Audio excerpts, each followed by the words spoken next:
العصر ديالنا المزدحم بالمشتتات ولا صعيب علينا بزاف باش نحافظوا على التركيز ديالنا. كتفيق الصباح كتلقى التليفون ديالك مستف ليك واحد 10 ديال لي نوتيفيكاسيون اللي كيسبقوا الافكار ديالك، وكدوز الصباح كامل وانت كدور ما بين لي زابليكاسيون. واحد الوقيته كتقول فين مشى الوقت ديالي، ومالي كنحس بالعيا وبالارهاق العقلي وباقي ما درت والو في هذا النهار. كيبدا يسحب لك بانها حاله بسيطه من عدم التركيز، ولكن هي في الحقيقه احد اخطر امراض هذا العصر، كيأثر سلبا على العقل ديال الجيل كامل.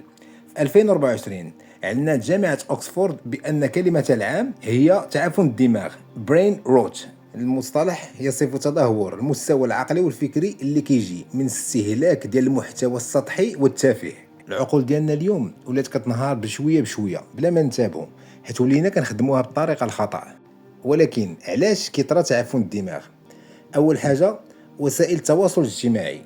مني كنتاخروا من محتوى قصير واحد اخر من ابليكاسيون واحده اخرى كندربوا دماغنا على القفز السريع ما بين الافكار، ولكن النتيجه كتكون كارثيه.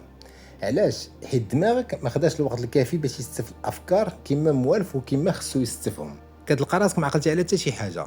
ملي كتكونسومي المحتوى بهذه الطريقه كتقتل التركيز ديالك وكيضعف التفكير العميق اللي عندك وكيخلي العقل ديالك مشوش، كيحتفظ على السطحيه وعلى الضجيج. الحاجه الثانيه هي السهر والنوم الغير منتظم. السهر كيعيد الدماغ وكيضعف التركيز وكيخلي الذاكره ثقيله والمزاج كيخليه متوتر. انت ملي كتسهر وما كتنعس مزيان كتلقى الطاقه غير مكتمله والمزاج ما كيكونش عندك صافي. الحاجه الثالثه هي قله الحركه.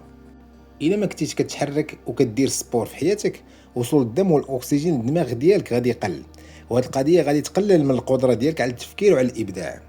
كاينين شي اعراض ولا ديسين غادي يخليوك تعرف بان دماغك بدا كيتعفن. نسيان متكرر ودماغك متشتت ما كيخليكش دير ابسط الامور، كتعجز عن اتخاذ القرارات، قلق ديما وتوتر بلا سبب، والنوم ديالك كيكون خفيف ومتقطع، تقلبات حاده في المزاج، كتفقد الشغف ديالك في الدراسه وفي العمل ولا في الاهداف ديالك، ما كتبقاش عندك لا فولونتي دير شي حاجه. هذه ماشي تفاصيل عابره، هذه ميساجات من دماغك كيقول لك نقدني. ولكن كيفاش غادي تنقد راسك؟ الحل ماشي هو غير تسمع الهضره ودوز، ولكن هي خطوات خصك تتبعها عمليا. اول حاجه غادي دير غادي تنقص من استخدام الهاتف ديالك، حيت اللي هو اللي كيبقى اكبر سبب لفقدان التركيز وتشتت الافكار. مواقع التواصل الاجتماعي كتمصممه باش تخطف التركيز وانتباهك وتخليك ناسي تجلس مع راسك بلا تليفون. خسر بان كل دقيقه زايده قدام التليفون كتسرق منك الصبر والطاقه الذهنيه ديالك. باش تقلل من استخدام الهاتف ديالك ماشي باش تحرم راسك، ولكن غير باش ترجع الحياه ديالك الحقيقيه. الحاجه الثانيه هي تخلي عقلك يتدرب على الفائده. عاود تشوف المقاطع القصيره وداكشي السطحي، ربح وقتك وتعلم شي حاجه جديده، ربما كتابه ولا ربما لغه جديده، تصميم ولا برمجه، شي حرفه ولا شي حاجه اللي انت من شحال هادي وانت باغي تعلمها، ولا شي حاجه اللي تعلمتيها وما تعلمتهاش مزيان زيد عطيها الوقت اكثر. غادي تبدا بشويه بشويه، وهذا الشيء من بعد غادي يولي عندك عاده يوميه، حيت كل معلومه غادي تعطيها لدماغك غادي تغذيه وغادي تخليه اقوى. الحاجه الثالثه عمر وقتك بالقراءه والتفكير. الكتاب غادي يعطيك شي حاجه ما يمكنش يعطيها لك المقاطع القصيره. القراءه غادي تخلي دماغك يتدرب على التركيز الطويل، هو اللي حنايا تعلمنا في الصغر، وغادي تخلي دماغك عامر بالمعرفه. وتعلم تكتب الافكار ديالك ولا داكشي اللي تعلمتي من المعرفه، حيت لا بريز دو نوت ولا التدوين البسيط غادي يخلي دماغك يستف الافكار بطريقه واضحه. الحاجه الرابعه هي عطي للجسد ديالك الحق ديالو. دير سبور، دير رياضه، تحرك، حيت العقل ما غاديش يصفى من غير كان عندك جسد نشيط. الحركه ماشي بالضروره تكون اتليت دو اون نيفو ولا تحمل الاثقال ولا تجري لي ساعات.